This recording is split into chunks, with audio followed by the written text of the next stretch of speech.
Hello everyone, I am Dr. Ashwini, fertility specialist, 49 Rajahmundry branch. ఈరోజు నేను ఒక చిన్న బ్రీఫ్ టాపిక్ మీద డిస్కస్ చేయదలుచుకున్నాను. అదేంటంటే polyps and fibroids. Polyps and fibroids are benign lesions in reproductive age group women. Reproductive age group women అంటే between 30 to 45 years age group అనమాట. I mean 25 నుంచి 40 ఇయర్స్ ఏజ్ గ్రూప్ ఉమెన్ని మనం reproductive age group అంటాం. So ఈ polyps and fibroids అనేది యూజువల్గా మనము 30 అబోవ్, కొంచెం 30 క్రాస్ అయిన తర్వాత వాళ్ళలో చూస్తూ ఉంటాం. లైక్ అరౌండ్ 35 నుంచి మేజర్గా 35 నుంచి 45 ఇయర్స్ ఏజ్ గ్రూప్ ఉమెన్లో మేము యూజువల్గా ఓపీడీకి వచ్చే ఉమెన్లో మేము చూసేది ఏంటంటే పాలిప్స్ అనే ఫైబ్రాయిడ్స్ కంప్లైంట్స్తో వస్తారు. సో అసలు పాలిప్ అంటే ఏంటి? ఫస్ట్ ఆఫ్ ఆల్ పాలిప్ గురించి బ్రీఫ్గా డిస్కస్ చేసుకుందాం. What do you mean by polyp? Polyp అనేది ఒక బినైన్ లీషన్. అదేంటంటే మనకి ఎండోమెట్రియం నుంచి అరైజ్ అవుతుంది. సో అసలు ఎండోమెట్రియం అంటే ఏంటి? ఎండోమెట్రియం అంటే ఏంటి అని తెలుసుకునే ముందు అది యుట్రస్ లో ఒక లేయర్ అన్నమాట. So what are the layers of uterus? గర్భసంచికి లేయర్స్ ఉంటాయి. పైన serosa, in between muscle layer and inner is endometrium అన్నమాట. సో ఎండోమెట్రియం అనేది ఉమెన్ లోని అంటే లైక్ మెనార్కీ నుంచి మెనోపాజ్ ఈ ఏజ్ గ్యాప్ లో ఏంటంటే ఎవ్రీ ఉమెన్ కి సైక్లికల్ గా మెన్సెస్ అనేది షెడ్ అవుతా ఉంటుంది అనమాట. సో ప్రెగ్నెన్సీ రాకపోతే ఆ మెన్సెస్ అనేది షెడ్ అవుతుంది. మెన్సెస్ రూపంలో ఎండోమెట్రియం అనేది షెడ్ అవుతుంది. సో ఎండోమెట్రియం రీజనరేట్ అవటం, మళ్ళీ ఒకవేళ ప్రెగ్నెన్సీ రాకపోతే అది మెన్స్ట్రువల్ బ్లీడింగ్ కింద షెడ్ అవుతుంది. సో ఈ ఎండోమెట్రియం అనేది ఎక్కడ ఉంటుందో అక్కడే యూజువల్గా పాలిప్స్ అనేవి అరైజ్ అవుతూ ఉంటాయి. So their main location is at the endometrium అన్నమాట. సో పాలిప్స్ అనేవి they can be sessile or pedunculated. Pedunculated అంటే వాటికి చిన్న స్టాక్ ఉంటుంది, దాన్ని మనం పెడెంక్యులేటెడ్ అంటాం. సో ఈ పాలిప్ లోని what are the structures which are present in polyp వచ్చేసరికి endometrial stroma and also blood vessels అనేవి ఉంటాయి. సో వీటికి ఇంపార్టెన్స్ ఎందుకు అని అంటే, సో ఇన్ఫర్టిలిటీ ఏజ్ గ్రూప్ ఉమెన్లో ఏంటంటే ప్రెగ్నెన్సీ గురించి ప్లాన్ చేసుకునే వాళ్ళకి ప్రెగ్నెన్సీ వచ్చే ఛాన్సెస్ కొంచెం తగ్గుతాయి అన్నమాట. ఎందుకంటే ఈ పాలిప్స్ అనేవి ఎక్కడైతే బేబీ అనేది 9 months గ్రో అవుతుందో ఆ ఏరియాలో మనకి ఈ పాలిప్స్ అనేవి గ్రో అవుతూ ఉంటాయి కొంతమందిలో. సో ఇవి ఏంటంటే కొంచెం పిండం అనేది ఈ ఎంబ్రియోని గ్రో చేయకుండా దాన్ని స్టాప్ చేస్తూ ఉంటుంది, ఒక అడ్డంకి లాగా మారుతూ ఉంటుంది అన్నమాట. సో వీళ్ళల్లో ఏంటంటే ఇన్ఫర్టిలిటీతో కంప్లైంట్తో వస్తూ ఉంటారు. సో ఇన్ఫర్టిలిటీ కంప్లైంట్ కంటే ముందు వీళ్ళకి సిమ్టమ్స్ రకరకాలుగా ఉండొచ్చు. కొంతమంది ఎసిమ్టమాటిక్గా కూడా ఉండొచ్చు, అంటే వాళ్ళకి సిమ్టమ్స్ ఏమీ ఉండకపోవచ్చు. So asymptomatic. కొంతమందికి ఏంటంటే సిమ్టమ్స్ ఎలా ఉంటాయంటే ఇంటర్మెన్స్ట్రల్ బ్లీడింగ్ అంటారు. సో మెన్సెస్ అంటే సైకిల్కి మధ్యలో వాళ్ళకి బ్లీడింగ్ అవుతాం, దాన్నే మనం ఇంటర్మెన్స్ట్రల్ బ్లీడింగ్ అంటాం. సో స్పాటింగ్ తోటి, సో వాళ్ళకి ఏంటంటే స్పాటింగ్తో రావటం, పీరియడ్స్ వాళ్ళకి నార్మల్, ఈ పాలిప్స్తో బాధపడే వాళ్ళు ఏంటంటే అలా ప్రతి నెలలో ప్రతిసారి అలా కొంచెం బ్లీడింగ్ కనబడటం వల్ల ఏంటంటే వాళ్ళు చాలా ఇబ్బంది ఫేస్ చేస్తూ ఉంటారు. దీన్నే మనం ఇంటర్మెన్స్ట్రల్ స్పాటింగ్ అంటాం. అలాగే డిస్పెరూనియా అంటే సో భార్యాభర్తలు కపుల్ అనేది సో కలవటానికి ఇబ్బందిగా ఉంటుంది. సో ఒక అడ్డంకి కానీ లేదా పెయిన్ఫుల్ కాయిటస్ అంటాం, దాన్ని మనం డిస్పెరూనియా అని కూడా అంటాం. సో ఇలాంటి సిమ్టమ్స్ తోటి పేషెంట్స్ అనేవాళ్ళు మా దగ్గరికి ఓపీ కన్సల్టేషన్కి వస్తే ఏంటంటే సో ఆ ఏజ్ గ్రూప్ బట్టి మేము ఒక కంక్లూషన్కి వస్తాం. సో మోస్ట్లీ ఇది పాలిప్ అయి ఉండొచ్చు అని. సో మనం ఈ పాలిప్ని కన్ఫర్మ్ చేయాలంటే ఎలాగా? సో పాలిప్స్ కన్ఫర్మ్ చేయడానికి మనం ఏంటంటే 3D అల్ట్రాసౌండ్ అంటాం. 3-dimensional అల్ట్రాసోనోగ్రఫీ అనే ఎక్విప్మెంట్, అదే అల్ట్రాసౌండ్లో కొంచెం అడ్వాన్స్డ్ అనమాట. సో ఆ 3D అల్ట్రాసౌండ్లో మనం డయాగ్నోస్ చేయొచ్చు. అలాగే ఏంటంటే మనము HSG, హిస్ట్రోసాల్పింజియోగ్రఫీ. ఒకవేళ 3D అల్ట్రాసౌండ్ అనేది ఆ ఓపీడీలో గైనకాలజిస్ట్ దగ్గర అవైలబుల్ లేకపోతే they can send to radiologist and they can advise HSG. అదేంటంటే ఎక్స్రే ద్వారా మనము HSG అనేది ఒక ఎక్స్రే ఫిలిం తోటి వస్తుంది అనమాట, హిస్ట్రోసాల్పింజియోగ్రఫీ. లేదా మనము ఓపీడీలోనే సెలైన్ ఇన్ఫ్యూషన్ సోనోగ్రఫీ అంటాం. సెలైన్ ఇన్ఫ్యూషన్ సోనోగ్రఫీలో కూడా ఏంటంటే సెలైన్ అనేది విజయనలోకి పుష్ చేసి ఆ టైంలో మనం అల్ట్రాసౌండ్ తీస్తే we can come to a conclusion of polyp లేకపోతే ఇంకేమన్నా కారణమా అనేది మనము కంక్లూషన్కి రావచ్చు. సో ఈ పాలిప్స్ అనేవి మిల్లీమీటర్ సైజ్ నుంచి సెంటీమీటర్ సైజ్ వరకు కూడా గ్రో అవ్వచ్చు.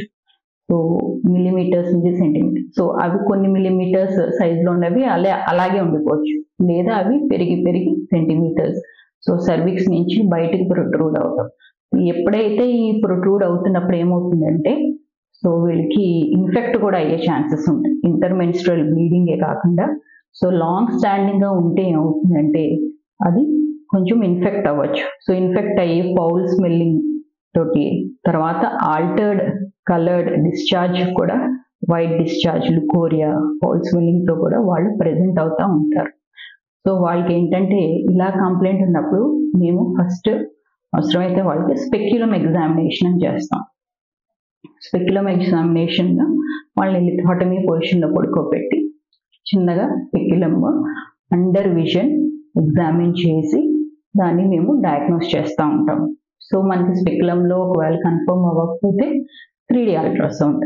సో 3D అల్ట్రాసౌండ్లో ఏంటంటే 3D నేను ముందే చెప్పినట్టుగా 3 డైమెన్షనల్గా మనము అల్ట్రాసౌండ్ యొక్క పిక్చర్స్ మనము తీయడానికి ఈజీ అవుతుంది 3 డైమెన్షనల్లో. సో దీంట్లో ఏంటంటే యుట్రస్కి యాంటీరియర్, పోస్టీరియర్, లాటరల్ వాల్స్ అనేవి ఉంటాయి. సో అది ఎక్కడి నుంచి అరేజ్ అవుతుంది, యాంటీరియర్ వాల్ నుంచా, పోస్టీరియర్ వాల్ నుంచా, లేటరల్ వాల్ నుంచా, లేకపోతే ఫండస్ నుంచి అరేజ్ అవుతుందా అనేది మనము 3D అల్ట్రాసౌండ్లో మనము కంక్లూజన్కి రావచ్చు. సో ఇలా వన్స్ మనం కన్ఫర్మ్ అయిన తర్వాత ఏంటంటే నెక్స్ట్ స్టెప్ ఏంటంటే how to treat them. So treatment అనేది ఈజ్ చిన్న ప్రొసీజర్ ద్వారా we can remove them. So దాన్ని మనం hysteroscopy, this is the latest equipment which we use, hysteroscopy. అదేంటంటే కింద చిన్న స్కోప్ పంపించి త్రూ వెజైనా స్కోప్ పంపించిన తర్వాత చిన్న ఎనస్థీషియాలో, it is done under small general anaesthesia, scope పంపించి ఎక్కడైతే మనకి పాలిప్ అనేది అరైజ్ అవుతుందో దాన్ని ఇన్స్ట్రుమెంటేషన్, సో సిజర్స్ తోటి, పాలిప్ సిజర్స్ తోటి కట్ చేసి దాన్ని రిమూవ్ చేస్తాం అన్నమాట. సో అందరికీ ఇలా సర్జికల్గా వెళ్ళాల్సిన అవసరం లేదు. కొంతమందికి త్రూ మెడికల్ మేనేజ్మెంట్, కొంతవరకు మెడిసిన్స్ ద్వారా కూడా మనం యూజ్ చేయొచ్చు. సో ఈ పాలిప్స్ని దీని గురించి ఎందుకు ఇంతలా డిస్క్రైబ్ చేస్తున్నానంటే, సో ఉమెన్ వన్స్ ట్రీట్మెంట్కి వెళ్ళే ముందు ఏంటంటే వీళ్ళకి డిస్పైరోనియా, అలాగే ఇంటర్మెన్స్ట్రల్ బ్లీడింగ్తో ఉండటం వల్ల ఏంటంటే వీళ్ళకి ఎండోమెట్రియం అనేది సరిగా షట్ అవ్వకపోవటం, సో భార్యాభర్తలు కలవటానికి ఇబ్బంది అయితే ప్రెగ్నెన్సీ అనేది కష్టం అవుతుంది. సో ఇవి ట్రీట్మెంట్కి వెళ్ళాల్సి ఉంటుంది అన్నమాట. సో ఒక్కొక్కసారి మేము ఐవీఎఫ్ ప్రొసీజర్స్ కూడా పేషెంట్స్కి ఇచ్చినప్పుడు చూస్తూ ఉంటాం. సో ఐవీఎఫ్ ప్రొసీజర్స్ ఒక్కొక్కసారి ఫెయిల్ అవుతాయి. ఎంబ్రియోస్ పెట్టిన తర్వాత కూడా కొంతమందికి ఫెయిల్ అవుతూ ఉంటాయి. సో ఎందుకు ఫెయిల్ అవుతాయి అనేది మనం సో రెట్రోస్పెక్టివ్గా చూసుకుంటే పాలిప్స్ వల్ల కూడా సక్సెస్ రేట్ అనేది తగ్గుతుంది. సో వాళ్ళకి మంచిగా ఊసైట్స్ వస్తే ఎగ్స్ అనేవి మాకు కలెక్ట్ అవ్వడానికి ఈజీ అవుతుంది, ఎంబ్రియోస్ ఫామ్ అవుతాయి. కానీ వన్స్ ఎంబ్రియోస్ గర్భసంచిలో పెట్టాక అది ఫెయిల్ అవుతూ ఉంటాయి. సో ఒక్కొక్కసారి అది మనకి అల్ట్రాసౌండ్లో డయాగ్నోస్ అవుతుంది. సో అల్ట్రాసౌండ్లో డయాగ్నోస్ అవునప్పుడు మేము హిస్ట్రోస్కోప్లో చూస్తాం. ఈ మిల్లీమీటర్, చిన్న చిన్న సెంటీమీటర్ సైజ్ పాలిప్స్ మనం 3Dలో మిక్స్ అవ్వచ్చు. సో హిస్ట్రోస్కోప్లో 100% డయాగ్నోస్టిక్ అనమాట, and also therapeutic. So one సిట్టింగ్లోనే మనం డయాగ్నోసిస్ చేసి సేమ్ అదే సిట్టింగ్లో ఆ హిస్ట్రోస్కోప్ సిజర్స్ తోటి లేదా ఒక్కొక్కసారి ఎలక్ట్రోకాటరీ కూడా యూజ్ చేసి ఆ పాలిప్స్ రిమూవ్ చేస్తే నెక్స్ట్ సైకిల్లో మనం ఎంబ్రియోస్ని పెడితే సక్సెస్ రేట్ డెఫినెట్గా వాళ్ళకి బాగుంటుంది. సో పాలిప్స్కి ఇంత ఇంపార్టెన్స్ ఉంది in infertility. So depending upon the patient what kind of treatment they are going ahead, దాన్ని రిమూవ్ చేయటమా, లేకపోతే కన్జర్వేటివ్ మేనేజ్మెంట్కి వెళ్ళటమా, లేకపోతే అవసరమైతే ఫస్ట్ ట్రీట్మెంట్ చేశాక అప్పుడు నెక్స్ట్ ఐవీఎఫ్ అనేది వెళ్లాల్సి ఉంటుందండి. వాళ్ళకి కౌన్సిలింగ్ ఇస్తాం అన్నమాట. సో పాలిప్స్ అనే దాని గురించి అంత వరీ అవ్వాల్సిన అవసరం లేదు, because they are benign lesions అనమాట.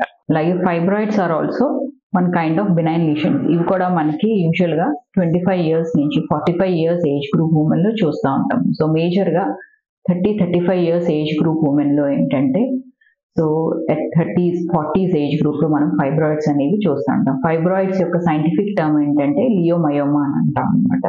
సో ఫైబ్రాయిడ్స్ ఆర్ కంటైన్ ఏంటంటే స్మూత్ మజిల్ లేయర్ అనేది ఉంటుంది. సో ఇవి యూజువల్గా ఏంటంటే యుట్రస్కి 3 లేయర్స్ అనేవి మనం చెప్పుకున్నాం. Serosal layer, muscular layer and endometrium layer అనమాట. సో ఈ ఫైబ్రాయిడ్స్ అనేవి మస్కులర్ లేయర్ నుంచి ఎరేజ్ అవుతాయి అనమాట. సో మామూలు వాడుక భాషలో ఏంటంటే సో లేడీస్లో గెడ్డలు అంటారు, గర్భసంచిలో గెడ్డలు. అవి గెడ్డలు అనేవి సాధారణంగా ఈ ఫైబ్రాయిడ్స్ గురించి చెప్పాల్సి వస్తుంది వీళ్ళకి గెడ్డలు అనే వర్డ్.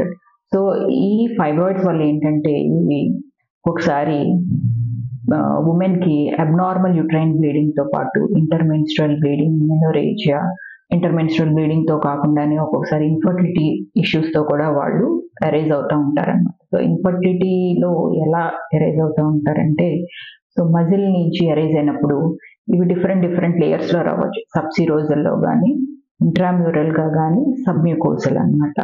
సో ఎండోమెట్రియల్ క్యావిటీలోకి ప్రొట్రూడ్ అవుతుంది. సో ఎక్కడైతే ఎంబ్రియో అనేది 9 months గ్రో అవుతుందో ఆ ఏరియాని కంప్రెస్ చేయడం వల్ల ఏంటంటే ప్రెగ్నెన్సీ రావడం కష్టం అవుతుంది. ఒకవేళ వచ్చినా కూడా వాళ్ళకి నిలబడడం కష్టం అవుతుంది. సో రికరెంట్ అబార్షన్స్ అవడం, first trimester abortion, second trimester abortions అనమాట. So depending upon the size ఏంటంటే ఇవి వీళ్ళకి ప్రెగ్నెన్సీ అనేది ఫస్ట్ ట్రైమిస్టర్లోనే మిస్క్యారేజ్ అవ్వచ్చు, సెకండ్ ట్రైమిస్టర్లో కూడా ఒక్కొక్కసారి స్పాంటేనియస్ అబార్షన్స్ అవ్వచ్చు, లేదా థర్డ్ ట్రైమిస్టర్స్కి వచ్చేసరికి ఎర్లీగా ప్రెగ్నెన్సీ అవుతాం అనమాట. బిఫోర్ 32 weeks ఎర్లీగా అనమాట. సో 9th month ఎంటర్ అవ్వకుండా 8th monthలో కూడా వీళ్ళకి డెలివరీస్ అనేవి అవుతూ ఉంటాయి. సో అసలు కొంతమందికి ఈ ఫైబ్రాయిడ్స్ ప్రెగ్నెన్సీ రావడమే చాలా కష్టం అవుతుంది.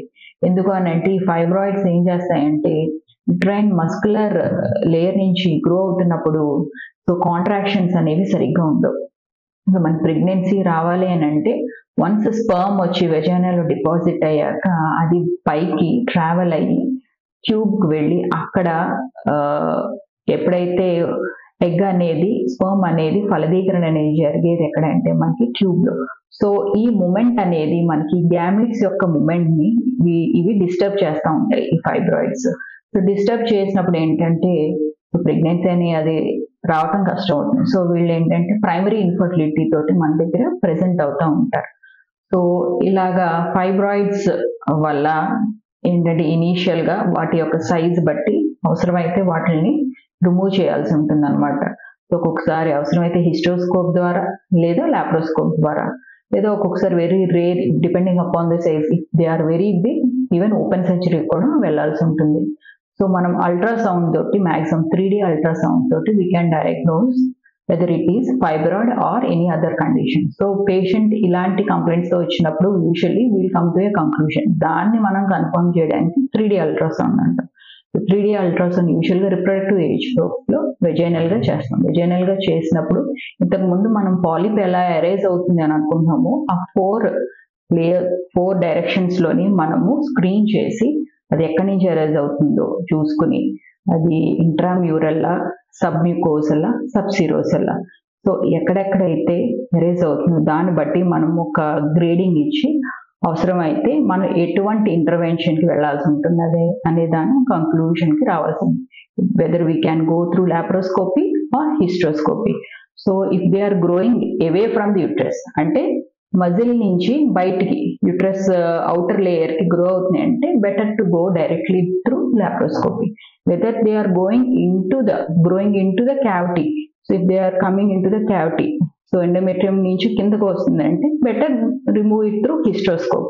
సో ఒక్కొక్కసారి ఇలా 3 layers-లోనే కాకుండా ఒక్కొక్కసారి డైరెక్ట్గా సర్విక్స్ నుంచి కూడా ఎరేజ్ అవ్వచ్చు. సో సర్విక్స్ దగ్గర ఎరేజ్ అవ్వటం వల్ల ఏంటంటే పేషెంట్స్ డిస్పెరియోనియాతో కంప్లైంట్తో వస్తారనమాట. సో భార్యాభర్తలు కలవటం కూడా ఇబ్బంది అవుతుంది, లేదా ఇంటర్మెన్స్ట్రల్ బ్లీడింగ్తో రావచ్చు, లేదా ఇది ఇన్ఫెక్ట్ అయినా కూడా ఫౌల్ స్మెల్లింగ్ డిశ్చార్జ్, రిపీటెడ్గా రికరెంట్ ఇన్ఫెక్షన్స్ రావటం. సో వీళ్ళకి ఇలాగా తరచుగా బ్లీడింగ్ అవటం వల్ల ఏంటంటే వాళ్ళ హిమోగ్లోబిన్ లెవెల్స్ కూడా తగ్గిపోతూ ఉంటాయి. సో దీన్నే మనం ఎనీమియా అంటాం. సో ఇలాంటి కండిషన్స్తో వచ్చినప్పుడు ఏమవుతుందంటే వాళ్ళ general condition of the patient కూడా డిటోరియేట్ అవుతుంది. సో దాన్ని బట్టి మనం అవసరమైతే దాన్ని రిమూవ్ చేసి బ్లడ్ ట్రాన్స్ఫ్యూషన్స్ కూడా ఒక్కొక్కసారి ఇస్తూ ఉంటాం అనమాట. So depending upon the place where it is arising we have to remove the fibroids. ఇప్పుడు వచ్చిన లేటెస్ట్ టెక్నాలజీతో ఏంటంటే సో మాక్సిమం ఆ ఫైబ్రాయిడ్ ఒకటి రిమూవ్ చేయటం వల్ల సో మన మిగతా పార్ట్స్ ఆఫ్ ది యూట్రస్ ని మనం డిస్టర్బ్ చేయం. సో డిస్టర్బ్ చేయకపోతే ఏంటంటే వాళ్ళకి రీజనరేటివ్ కెపాసిటీ అనేది యూట్రస్ కి బాగుంటుంది. పెద్ద పెద్ద కట్స్ ఇవ్వకుండా చిన్న చిన్న లేజర్ ద్వారా ఏంటంటే కట్ చేయడం వల్ల we are confine to the fibroids. So ఇలాగా ఇప్పుడు వచ్చిన లేటెస్ట్ ఎక్విప్మెంట్ తోటి అలాగే లేటెస్ట్ టెక్నాలజీ తోటి మనకి డయాగ్నోస్ చేయటం ఈజీ అవుతుంది, అలాగే ట్రీట్మెంట్ కూడా బాగుంటుంది. సో దీనికి పేషెంట్స్ అనేది కపుల్ అనేది వరి అవ్వాల్సిన అవసరం లేదు. యాజ్ ఎర్లీ యాజ్ పాసిబుల్ మా దగ్గరికి వస్తే వాళ్ళకి depending upon their symptoms first medical గా ట్రీట్ చేసి then whether to go for intervention or without going for intervention కూడా వాళ్ళు ప్రెగ్నెన్సీ ఎర్లీగా ప్లాన్ చేసుకుంటే వాళ్ళకి ఫైబ్రాయిడ్స్ అనేది millimeters, if they are below 4 to 5 centimeters కంటే తక్కువ ఉంది, మెజారిటీ ఆఫ్ ద టైం మనం సర్జికల్ గా వెళ్ళాల్సిన అవసరం లేదు. if they are growing in size, better to remove and then plan for pregnancy. So మనం ఇచ్చిన ట్రీట్మెంట్ కి సక్సెస్ రేట్ బాగుంటుంది. Thank you so much.